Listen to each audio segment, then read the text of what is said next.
I'll show you how I would go about rendering Quicksilver's hair. So essentially, I think it's easy if you make a little color palette on the side. So we have from the brightest highlight down to the shadow color of his silvery white hair. Now I'll grab the shadow color and I'll just start painting in all these sections. Now when I did the line work, all these thin little black lines that go throughout the hair, they're actually planes that I can shade on. So if you don't know what a plane is, imagine a cube and each surface of the cube is a plane. All right, so when you move that around with one light source, some bits there's going to be light hitting it, and then some bits are going to be in the shadow, and they're all different values. All of this section here that I'm painting is where the light is not hitting. Okay, so it's basically all in shadow, and we could do some sections in here, sections in here. Now, obviously, I can't do it super accurate in real time as I'm also talking to you guys, so you have to bear with me, but you'll sort of get the gist as I move along. And then these sections on the top, because I want to do the light from above his head, so central top down. So all these big chunks on the top here are going to be lit up the most.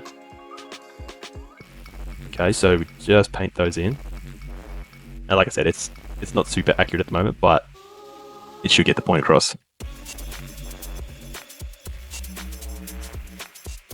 Okay, so we have a highlight, mid-tone, and then a shadow. Now you could, if you wanted to, I drop that shadow color, go slightly darker, and then just render right from the bottom where it's the darkest.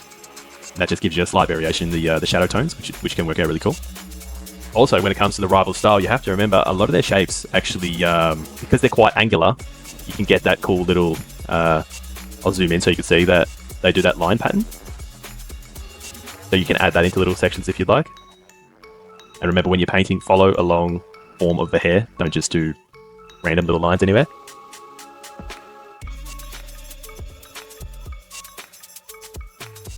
Okay, we got some of them. And if I drop this top color here, that is called a spectral highlight. So that's where the light hits the form and it's going to be the most intense and the most bright. Okay, so if you have a curved surface like this and the light is hitting it, right in that central bit will be the spectral highlight. So if you have for example, if you have a curve like this, the spectral highlight will generally be in the center of that curve.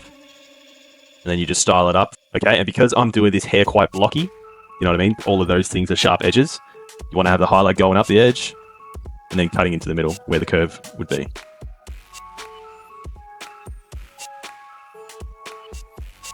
Now, obviously, like I said, it's super rough because I'm doing it in real time for you guys. And obviously, when I'm not filming, I can do it a lot crispier.